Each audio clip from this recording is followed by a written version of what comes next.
Meet the Smith family, Bobby, Katie, and their two daughters, Darby and Mariah, the new outstanding young farm family in Alabama. The Smiths' Marshall County Dairy is on Sand Mountain, the most heavily populated agricultural area in the United States. Bobby's a third-generation dairyman who credits his father and grandfather with establishing the foundations of what is now rated as the 7th best herd of its size in the whole country. With tight management, a lot of innovation, and special attention to the complex, rapidly changing technology of the business, Bobby hopes to stay in a profit-making situation, despite the problems most of the rest of agriculture is experiencing. Genetics and nutrition play into increasing profits, and essentially, since we're landlocked, we can't get any bigger, and the only way that we can get better is by feeding the cows right and breeding them right.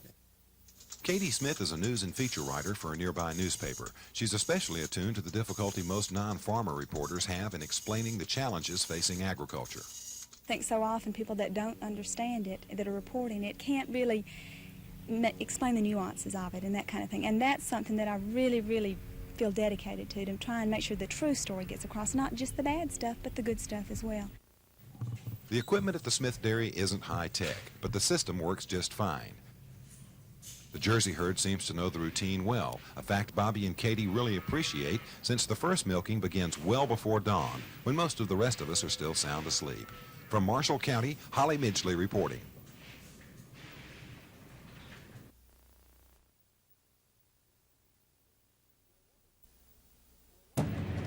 For a lot of people in the Montgomery area, recycling aluminum is a great way to pick up some extra cash. Data from Reynolds Aluminum supports that. A spokesman for Reynolds says they paid out more than $150,000 for recyclable aluminum last year. That works out to 682,000 pounds of the stuff, or 17.7 million cans. And that's why Reynolds decided to invest in a permanent aluminum collection point here. We've been here several years now, buying off the back of this truck on the back of this semi-tractor trailer unit, and it's worked quite successfully to the point where we've just felt the need to expand and have an operation that's more permanent. The new facility will have machines to automatically crush and load the cans onto trailers. Then it's on to Pensacola for further processing.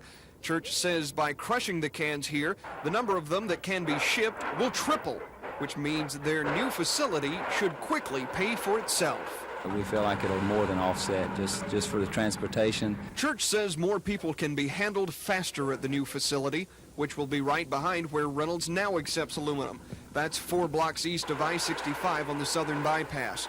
But there's another good reason for the permanent structure. It will mean less work for this man. Andrew Findley, WSFA TV News.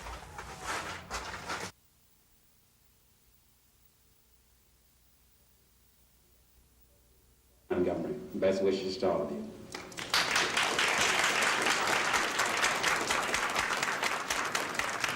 Must make the hard decisions concerning the direction of the new member from Butler County. And incorporated in January of 1982. Hired by 3 full-time staff members for this reporting period and 1 part-time. Number referred by our staff to positions for 1,648. Number of persons identified as having the trait, 200. Number of other hemoglobins found, 78. Persons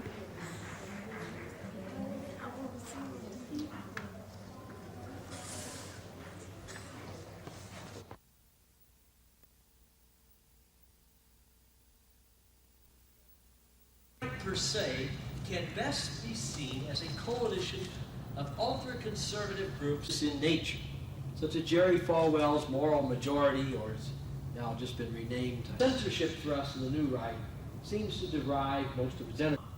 And it gained national prominence through its extensive program of monitoring television and threats to boycotts of the sponsor party, and now lobbies extensively on behalf of legislation upholding and portrayal of socialism in American history. Now, a group that is increasingly attracting media attention is Concerned Women for America. The censorship front, however, I think, is educational research analysts, a tech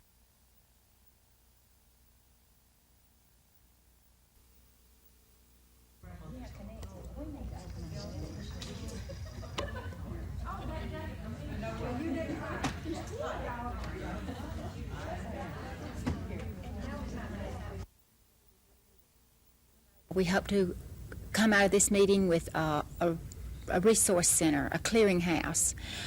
We want to be able to pull together all the information of what's going on in Florence and in Decatur and in Huntsville and Mobile and Anniston and all over this state, and have one central place in this state that will have all that information.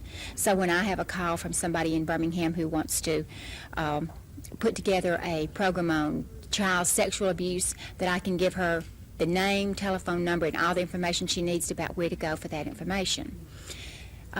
We have so many good programs going in our state, but we really don't know.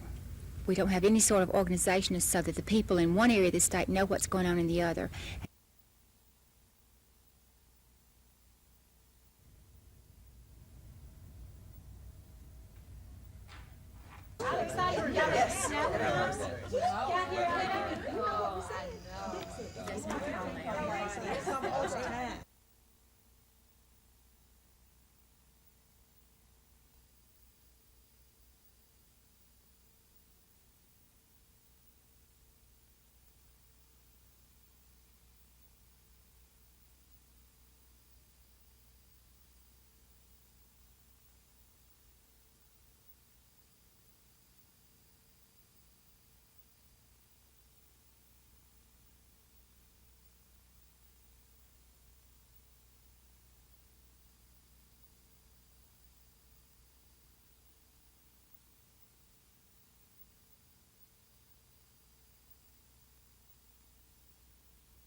Deborah Denise Halpern had been in hiding with Christopher for years. Scott Fulmer and his parents had filed a $1 million lawsuit against her parents because the Fulmers claimed to have proof that Deborah's mother and father aided her flight and helped keep her whereabouts a secret. Earlier this week, Christopher Fulmer was one of the children highlighted on NBC's special about missing children. Nancy Burson is a New York artist who's developed a method of computer aging. She's updating this baby picture of Christopher Fulmer, who today is 4 years old. 37 people phoned the toll-free number saying they knew where Christopher and his mother were living. A deal was struck. Deborah Halpern agreed to turn herself in and relinquish Christopher if the lawsuit against her parents was dropped. Can you come see me for just a minute? Huh? Come see me for a minute, bud. Let's see him. Bud. Here's Boo Boo Bear. I love you, Creel. Got you some toys. Remember the Snoopy dog? Remember? And I told you the Christmas tree?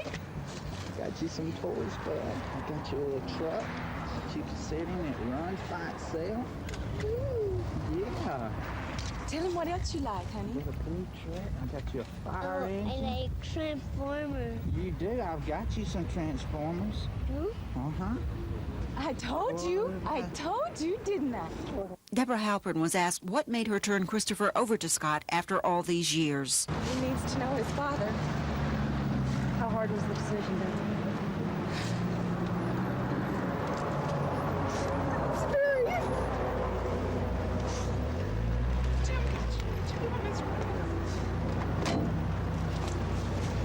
It didn't take long for the boy and his father to renew their bond.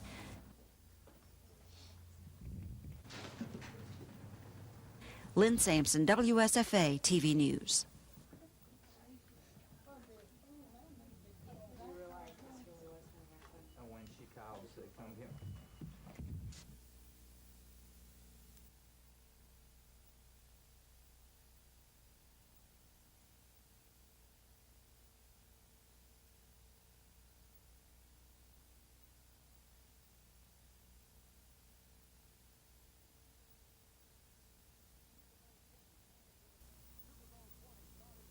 Super Bowl 20 started with a bang. Veteran Chicago Bear Walter Payton fumbled on his second carry. New England's Larry McGrew recovered inside the 20, and place kicker Tony Franklin nailed a 36-yarder for a 3-0 lead.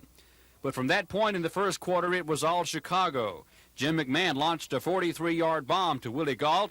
Bears kicker Kevin Butler tied it at 3 with 9:20 to go in the first quarter. Later in the quarter, Pats quarterback Tony Eason fumbled at his 13, Dan Hampton recovered for the Bears, leading to another Butler field goal. The game's first touchdown came after another New England turnover. Craig James fumbled, and Matt Suey capped a 2-yard drive with a burst up the middle, 13-3 Chicago. Midway through the second quarter, 308-pound fullback William Perry led the way for McMahon's first score. The 2-yard run made it 20-3 Chicago, and the rout was on. The Bears added a field goal and led 23-3 at intermission. Jim McMahon tied a Super Bowl record, scoring his second touchdown in the third quarter, using the fridge as a decoy. Buddy Ryan's 46 defense literally unraveled the Pats' offense today. Steve Grogan came off the bench for Eason, but couldn't connect. His pass was intercepted by rookie Reggie Phillips, who returned it for a 37-3 Bears lead. That prompted play-by-play man Dick Enberg to say, if the game would have been a fight, you'd have to stop it. The game wouldn't have been complete without a fridge touchdown. He made that appearance in the fourth quarter and tumbled in from a yard out. That was Chicago's last touchdown of the day. New England was able to put one touchdown on the board. The Bears allowed a Grogan to Irving Fryer pass later in the fourth, but Chicago's Henry Waxter got a sack of Grogan that made it 46-10 Chicago.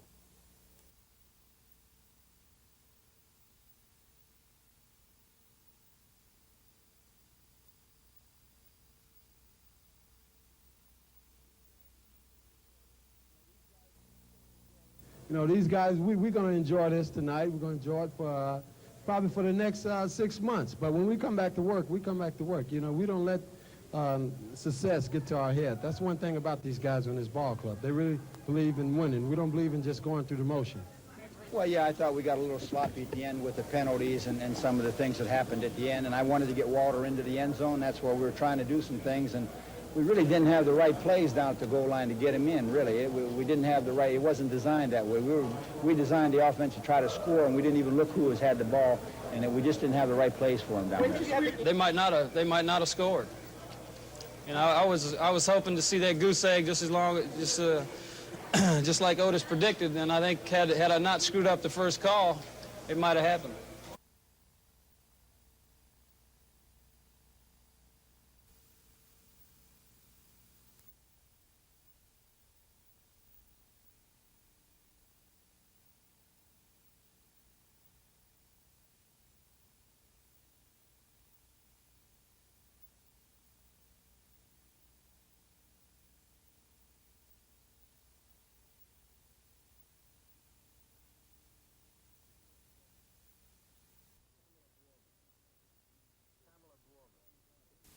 Pamela Borman, 16.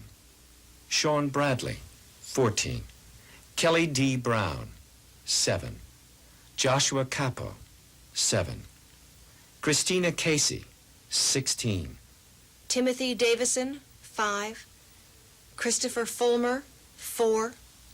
Angelica Gandara, 11. Richard Hendrickson, 16. Equilla Hodrick, 9. Sherry Marler, 14. Nylene K. Marshall, 7.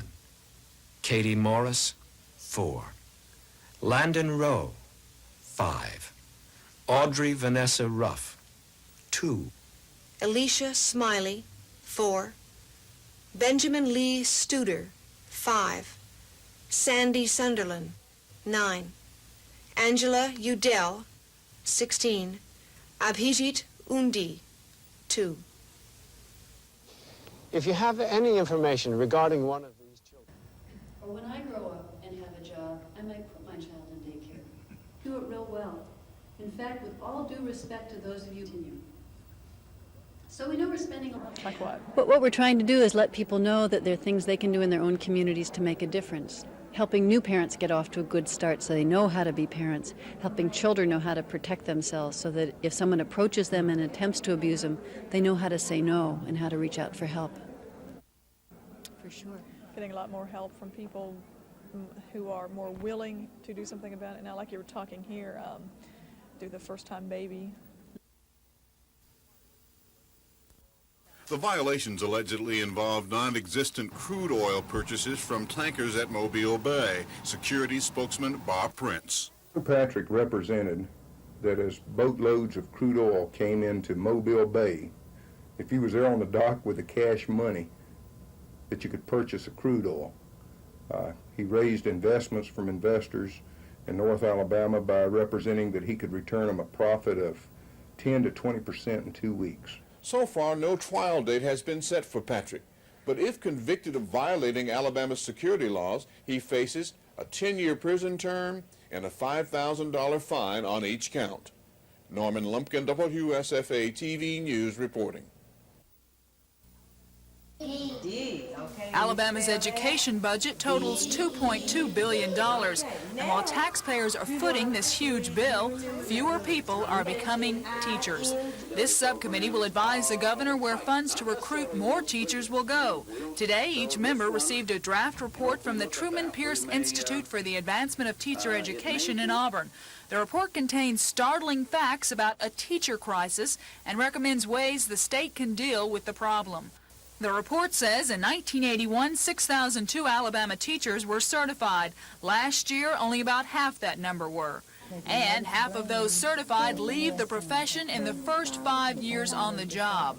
The report blames better alternative employment opportunities for minorities and women as the prime reason for the predicted shortage. It's sort of a double-edged sword. The very fact that broadened the opportunities for certain segments of the public has caused problems within the teacher population. The report recommends giving what experts call bright students low-interest loans to enter the teaching profession and provides further financial incentives for students entering the academic disciplines where the shortage is expected to be far more acute, such as in math and science.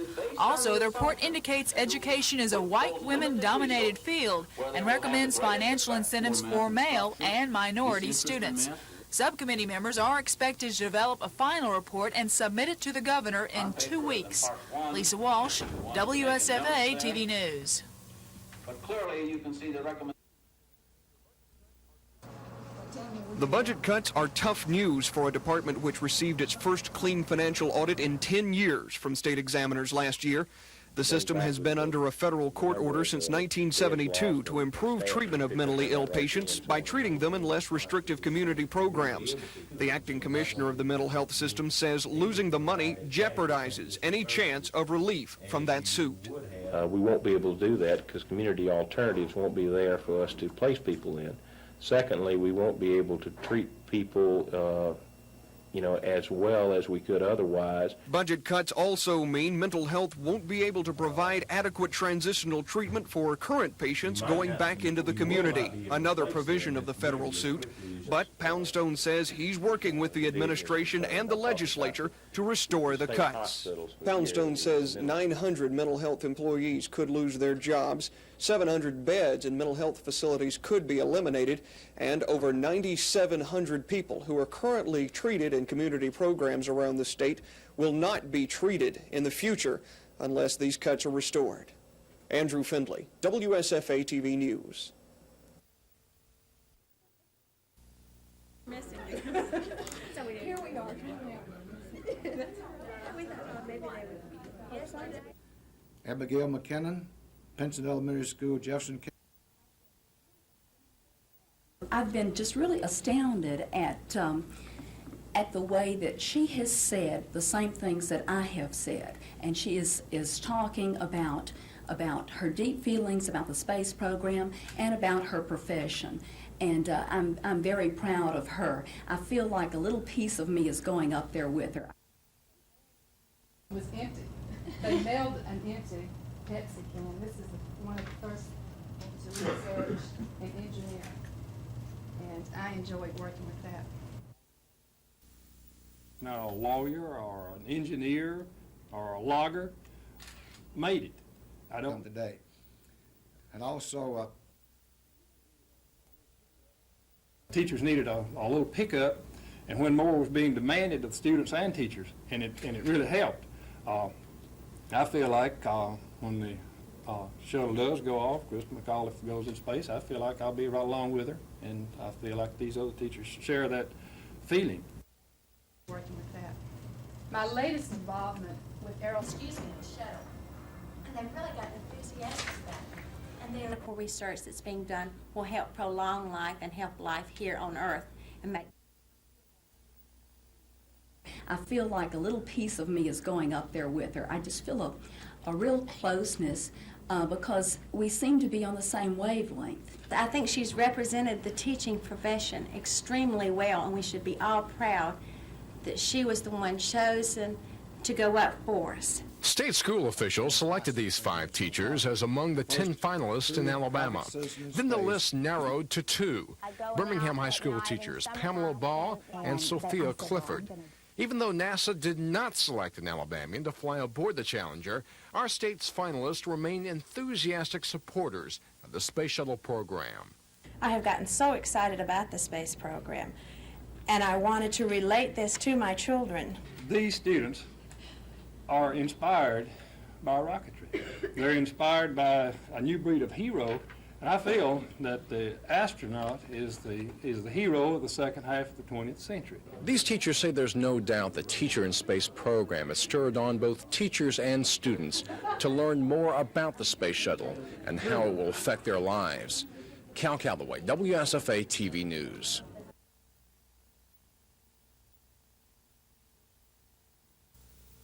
The first truly private citizen in space is a teacher, signify the light of education. Our classroom need equipment and materials and financial support, not speeches. In facing budget cuts, the people of Alabama and all America should demand that their public schools not be lumped together with $7,000 defense coffee pots and $400 hammers. This, I fear, is the mistake that too many Americans are making in line with the current mood in Washington. Standing at Huntsville Space Camp at the Marshall Space Flight Center, search for our first teacher in space from candidates representing every state in the nation.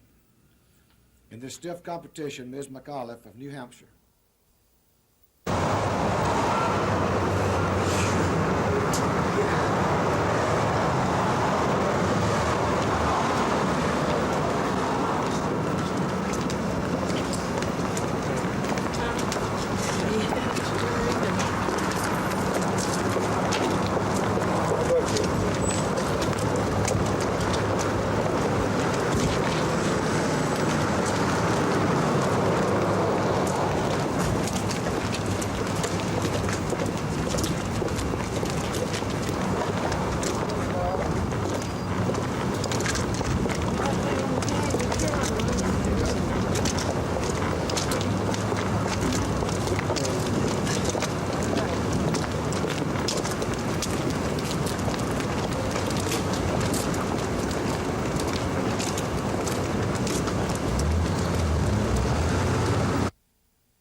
exposition that came up. So one of those lawyers is in this room, is my law partner. Department of Education for into the public domain, make access to the public.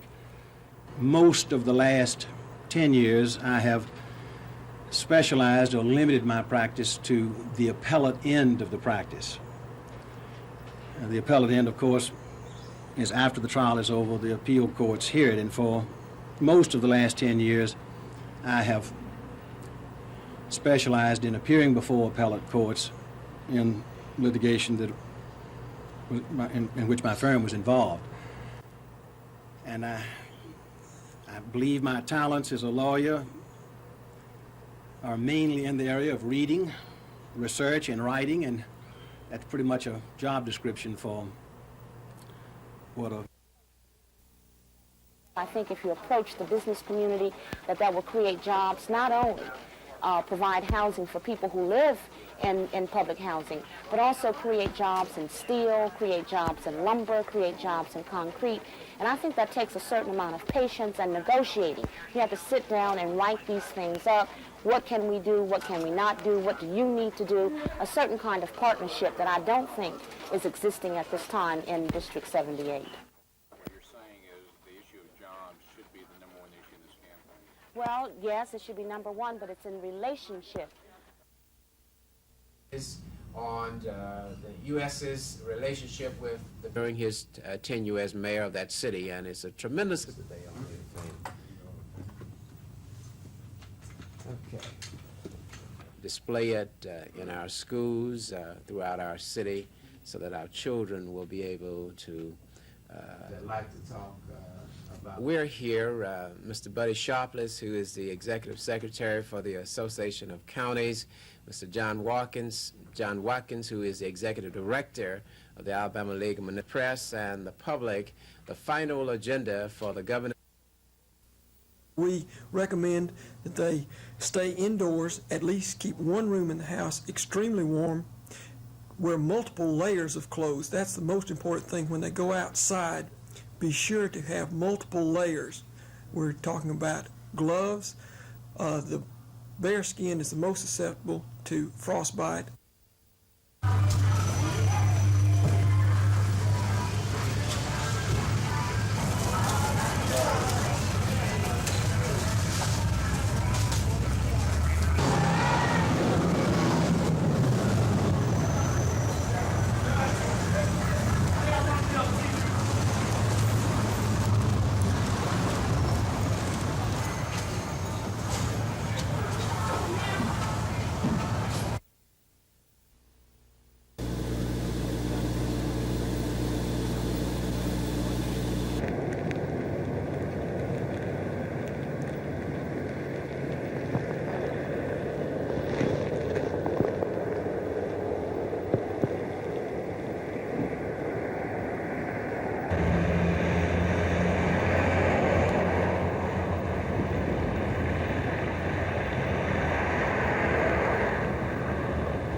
Standards. We won't be able to totally, but we won't.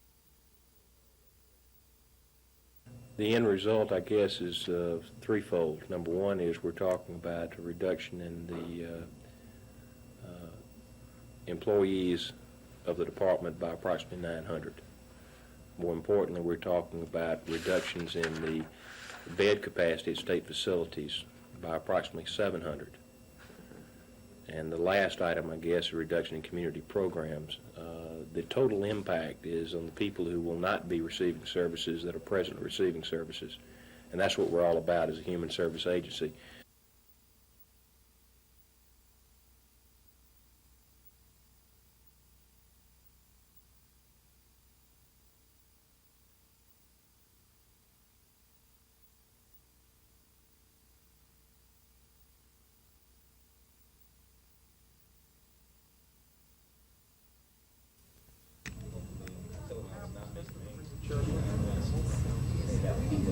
Fellas. And then they would report something. They say the other woman, she took her back to me. Well, I don't remember seeing it.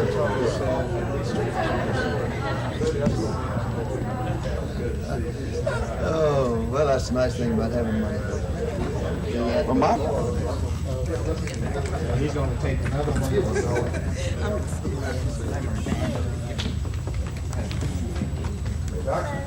I'm going to wait 3 or 4 minutes. The 30 Montgomeryans represented no special interest groups, and they had no ties to any institutions involved in the school desegregation lawsuit, a major reason for the success of the meeting. We can get awfully closed-minded, can't we, when we're only dealing with something which we have to deal with every day, day in, day out, and we have a vested interest in the outcome. The citizens representing the legal, business, media, and religious sectors divided into 3 groups. Each member freely shared ideas on what should and should not be included in the state's plan to eliminate segregation in Alabama's colleges and universities. A number of ideas were generated to include in the plan, such as de-emphasizing the governor's role in higher education and mandating institutions to submit yearly updates on the progress of minority faculty and student recruitment. Some group members did not support a system of quotas or retaining Troy State University in Montgomery and Athens State College at state-supported institutions. Overall, the consensus for the plan was restructuring AID, the governing body that oversees higher education. Many people are concerned that the governance of higher education in Alabama is so splintered as to make it ineffective. and that centralizing the governance of higher education would make it a great deal more effective. Also high on the list was a real concern for education quality. Strongest on that point was the admissions requirements not be lowered, but remedial courses offered with no college credit.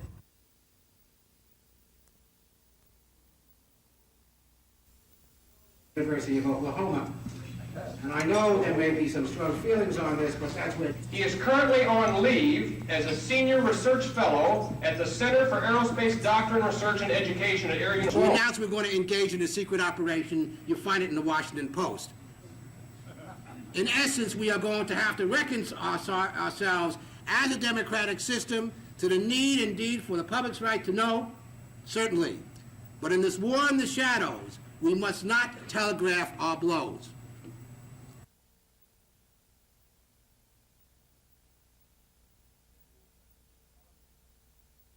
Yes, thank you. Bruce, would you come on down?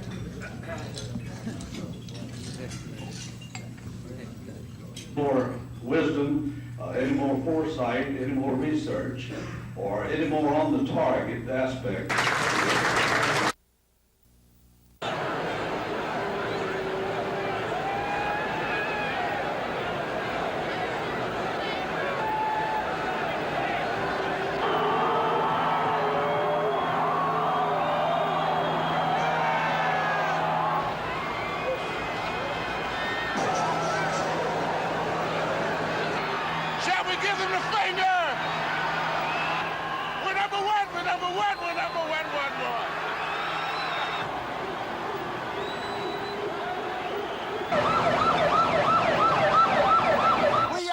Super Bowl champs.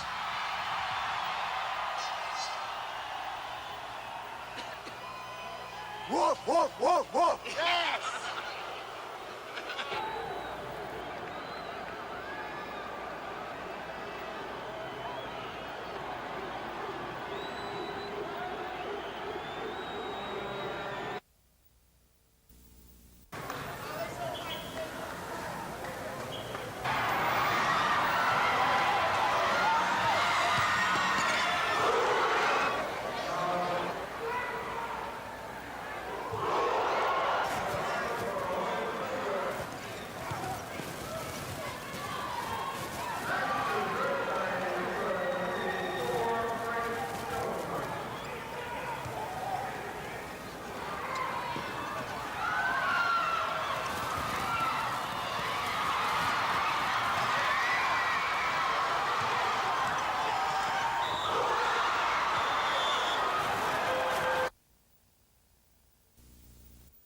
First half of the game, Chicago Bulls in red. This is the Iceman, George Gervin. Excellent spinning move. 45 points in this game. Would not fare so well. Green inside, can't get the finger roll. Off of the break, here comes Brad Davis. He'll go all the way, although out of control, he scores. Dallas over Chicago, 124-116. I'm George Michael for NBC News. And I probably should have gotten into professional fishing long ago because I had no idea I'm as good as I was. He was invited, along with 35 other celebrities and VIPs, to fish Orlando Wilson's Celebrity Shootout on Lake Okeechobee near Clewiston, Florida. And he won the tournament, beating the likes of Roland Martin, weighing in the limit of 4 bass for a total of over 33 pounds, an average of better than 8 pounds per bass. He beat the second-place finisher by 8 pounds. We decided since it wasn't biting, we'd rather be here not catching big ones than somewhere else not catching little ones. That's why we're here. But before the day was done, Ray would catch 2 big bass and lead the tournament. Now, get your finger off of the scale. I'm going to call it 15.6. 6'4". I hope you know how to do it. Now the pressure was on, and the weather turned sour on the final day, but it didn't matter. Scott boated 2 bass that weighed even more than his first day total. He in the lead because a lot of pressure, you know. In fact, I didn't sleep for 8 hours last night. Had the hot bath and a glass of warm milk. you come here. There you go. Look at this guy, will you? All right, Ray. Hey, look at this. Look at this. Tight line. Oh, sweet baby. Here he comes. Oh, whoa. All right. Wow. I've never been hated by so many people doing so well in this tournament. People have hated me all these years, but this gives them a very clear opportunity to despise me. Harold said be sure to get all the water out. Don't take all the water out. All right. 2 bass. 17.75. Let's give him a nice hand. I ain't never got to weigh my own bass. Top prize in the tournament was the use for 1 year of an $18,000 bass rig, which Scott promptly turned over to Frank Ford, the guide who put him on all those big bass. I want you to know that... You beat Roland Martin? Of course. Will you ever let him forget it? Never. Never.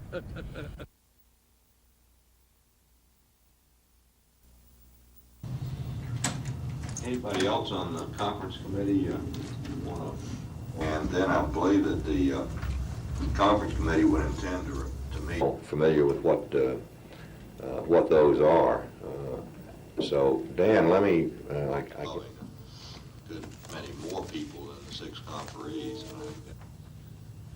And what we'd also like to do is to pencil in an additional meeting. And the suggestion is. Then you meet, then you start your conference after lunch. People up if we go ahead with conferences, and let them go ahead and look. It's been a all sides. Well, the problem with next fall, and I certainly would hope that we can do so, I think everybody on the committee is more interested in turning out a really superior product than they are a less than that to meet a time frame. And what we'd also like to do is to pencil in an additional meeting. Area that is being addressed by our consultants and has not been brought back to the attention of the Committee of 6. But we feel like... Well, when I first heard about it, I was in complete and total shock, the kind that rattles your bones, you might say, or leaves you with a sick feeling deep inside. I certainly want to extend my sympathy to all of the families of astronauts and the school teacher. It's a great loss. It's a great setback in our space program, but I believe we'll move forward.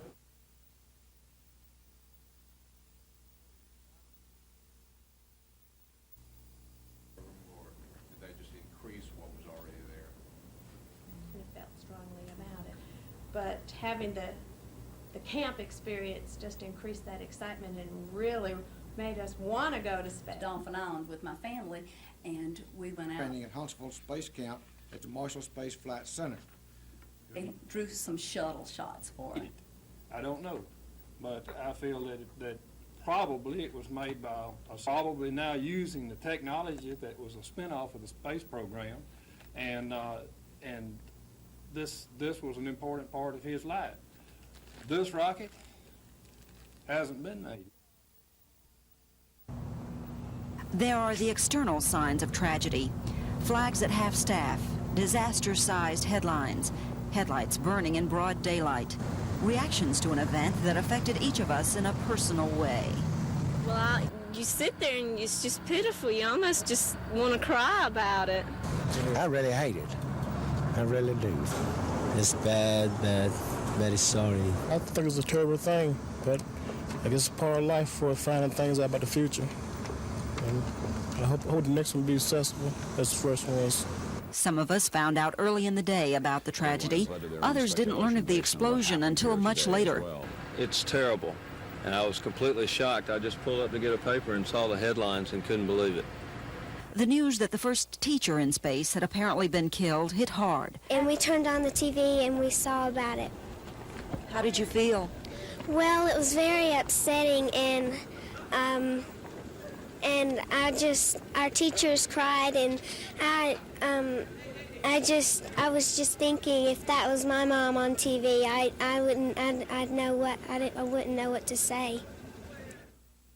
Lynn Sampson, WSFA TV News. For your teacher, how would you feel? At all 7 crew members. Of course, we feel real sorrow and sadness for the entire families and friends of all the crew members. And because of this, right now, we'd like to observe a moment of silence.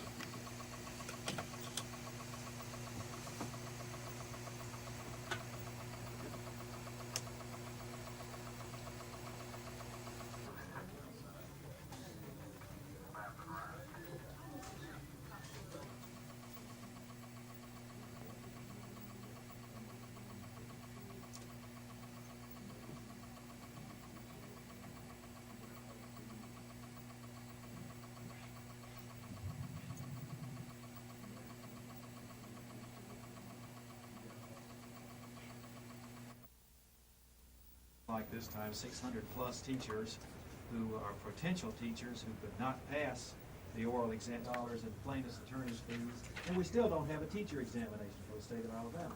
Through the entire federal court mess, and has been found to be non-discriminatory. Well, I think I found that one version that you couldn't imagine. With one exception, to oppose this, simply because there are a number at that point, and I don't know how the votes are going to fall. I would hope that the votes are there to kill the amendment. Committee amendment is defeated. Mr. President, unless there are questions, I move third reading of the bill in the meeting. Mr. President. Senator from Franklin. Mr. President, I'd like to rise and speak in favor of this. Mr. President. Senator from Jefferson. I have a BIR, and I'm going to. I just want to reconsider that bill and bring it up. With one exception, to oppose this, simply because there are a number of banks. Committee amendment is defeated. Mr. President, unless there are questions, I move third reading of the bill in the meeting. Mr. President. Senator from Franklin. Mr. President, I'd like to rise and speak in favor of this bill. Voting on whether to adjourn.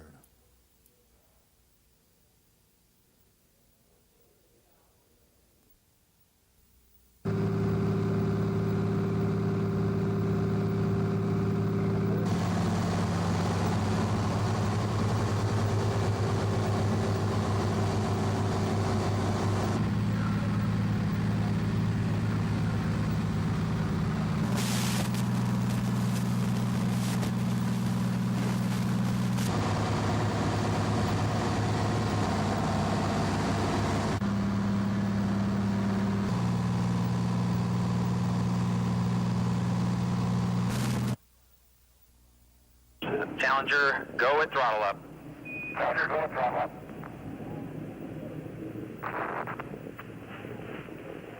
One minute, 15 seconds. Velocity 2,900 feet per second. Altitude 9 nautical miles. Downrange distance 7 nautical miles.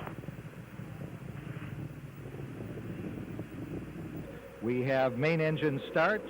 4, 3, 2, 1, and liftoff. Liftoff of the 25th Space Shuttle mission, and it has cleared the tower. Now control. Roger, roll, Challenger. Good roll program confirmed. Challenger now heading downrange.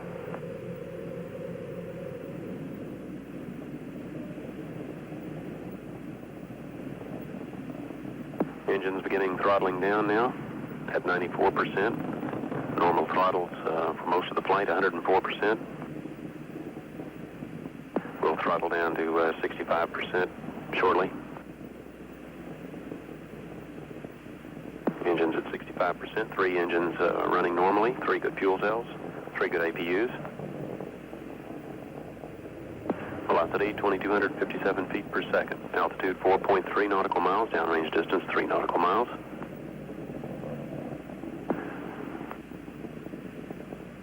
Engines throttling up. 3 engines now at 104%. Challenger, go at throttle up. Challenger, go at throttle up.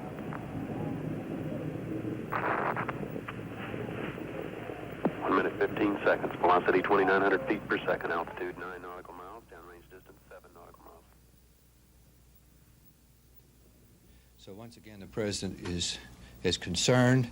He is saddened.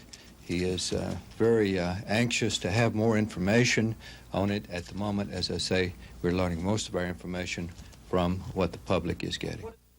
Normal ascent with the data coming to all positions being normal up through approximately the time of main engine throttle back up to 104%.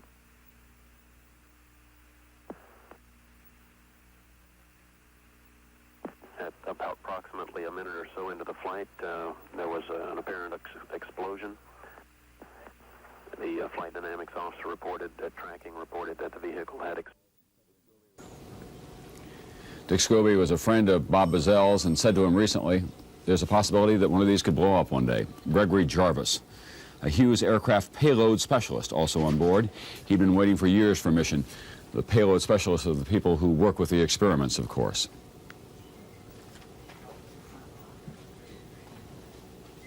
"41 years old. And Krista McAuliffe, the school teacher from Concord, New Hampshire, chosen in nationwide competition. Her husband and 2 children watching today along with her parents. She was 37 years old. Krista McAuliffe was to conduct Classrooms in Space. It was part of a program announced by President Reagan during the 1984 presidential campaign. Ronald McNair, 35 years old, one of the few black astronauts, was also on board today. He was a laser physics expert.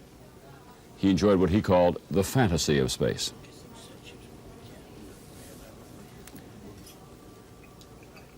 And this is Ellison Onizuka. Ellison Onizuka was the first Japanese American in space. He was on board, an Air Force major. He was a flight test engineer who took part in America's first manned military space flight.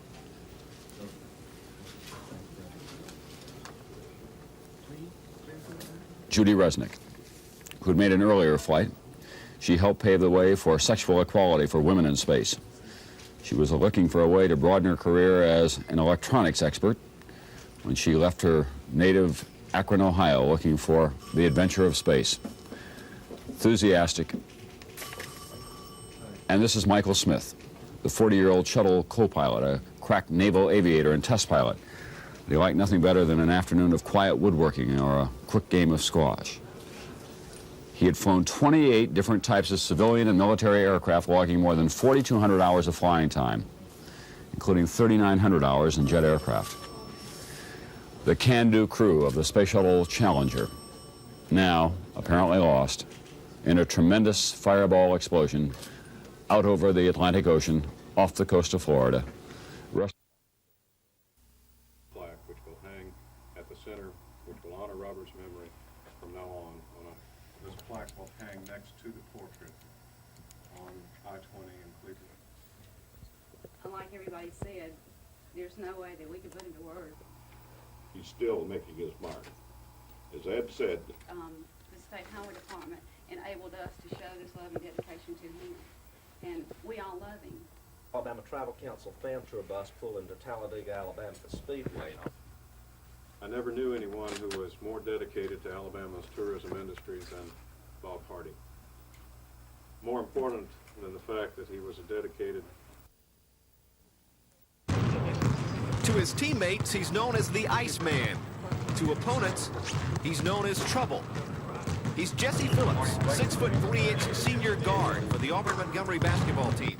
He's a man blessed with the ability to shoot a basketball. In fact, this past Saturday night, with 33 points against Faulkner, he became AUM's all-time career scoring leader. Many feel he will soon become the first player in AUM history to be drafted into the National Basketball Association. And I think he's good enough to make a good living playing basketball right now. And again, I think he will get his chances. That's one of the all-time greatest feeling I would have to get a chance to play in the NBA. But the road hasn't always been a smooth one for Jesse Phillips. For example, last year, he was forced to sit out the entire season due to academic ineligibility. I think it made my last year a more desirable year to accomplish what my dreams are. Come out with fire in my heart and to just go out and just be a winner in everything I do.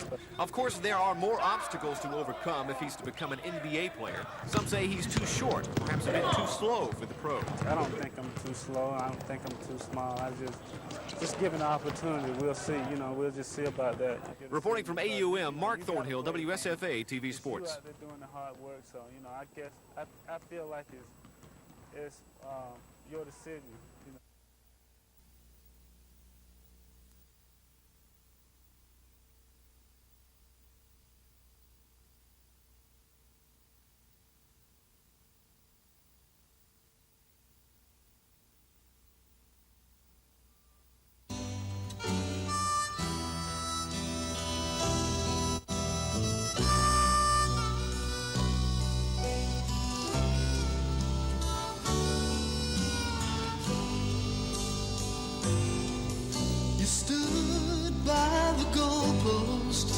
Before every game, and when the battle was over, the losers knew your name. You growled like a grizzly, you demanded the best. Your heart was made of crimson, your record tells the rest. Barry Bryant,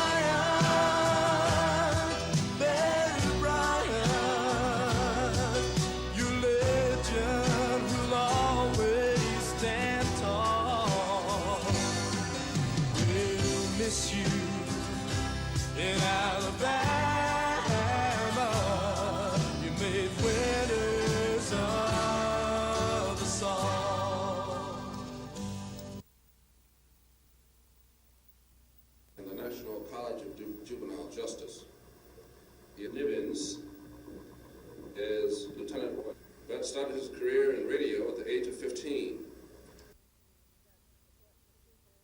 That's what the people who are at this conference are interested in. It's something that affects each of us in our daily lives and does have an impact on child abuse and neglect, and that's one of the things that we're here to discuss.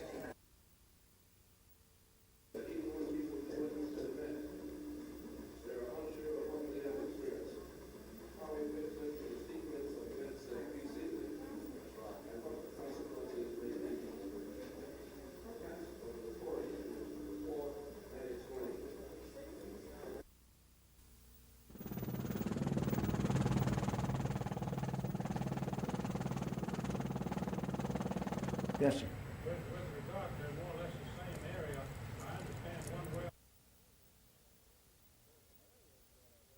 There are some areas that are very adjacent to very good production areas, the Grants Pass area and also out in the Mississippi Sound. So we feel that there will be some strong bids because it's almost, well, you can never say it's an assurity that gas is there, but all indications are that there are good chances for making discoveries. So I think it'll be a good sale. Other economic conditions being present, it could be a better sale. Thank you, Ben. When you go out over this, a lot of activity in our Alabama offshore waters, and perhaps if we talk a little bit about the history of oil and gas. That well is down to total depth, but that is really a rank wildcat.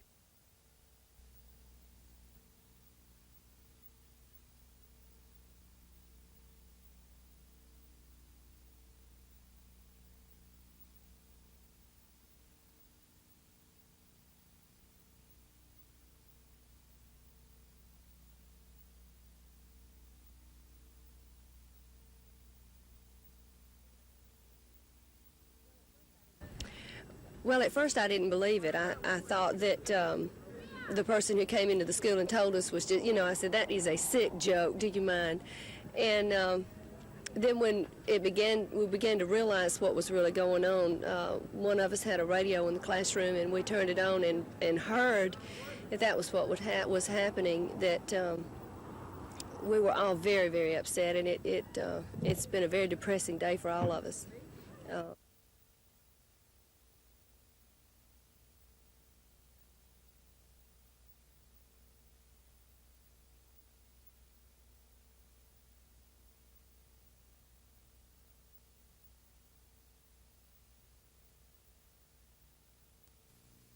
handicapped.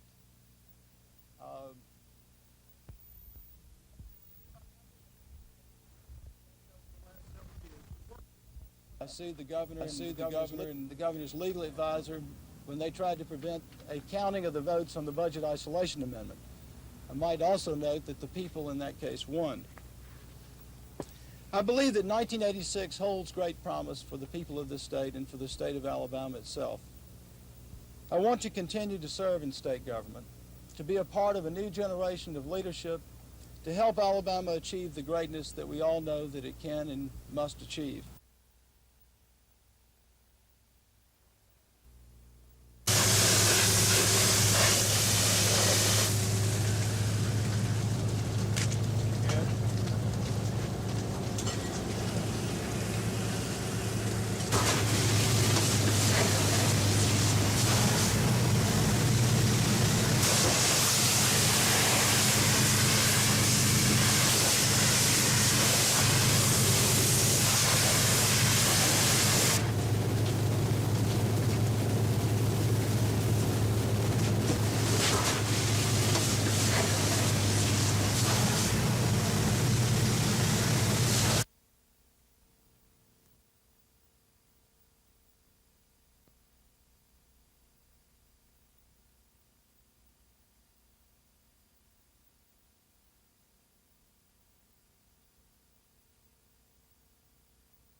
Dennis Wayne Hurd says he stabbed Charles Ford with a skin diver's knife because he feared for his life.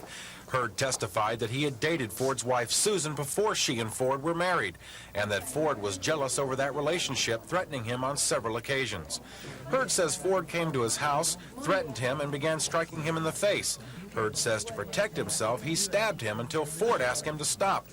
Hurd says he never intended to kill Ford, and that's why he called paramedics to help Ford. Hurd was originally charged with attempted murder, but when Ford later died from his wounds, the charge was changed to murder. The defense claims the fight began from a misunderstanding and that Hurd never intended to kill Ford.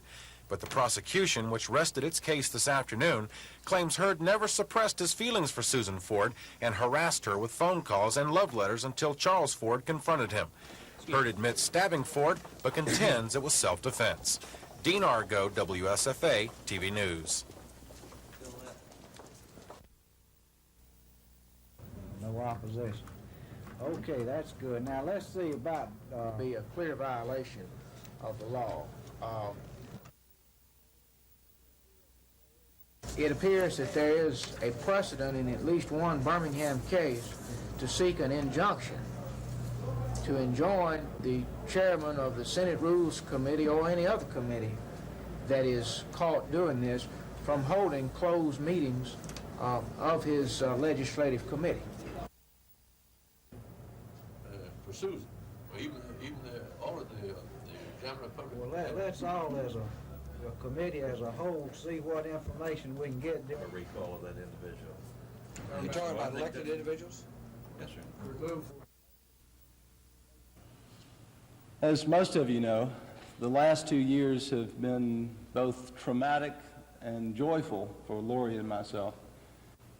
Beginning a couple of years ago this February with the car wreck when Lori and I were hit by a drunk driver. And it'll be a year this February when Lori gave birth to our first child, Dana. Both of those experiences played a part in my decision to run for Attorney General. The fact that the person that hit us was a career criminal, he spent more of his life in jail than he had on the streets, he could be in the criminal justice system. The criminal gets a court-appointed attorney if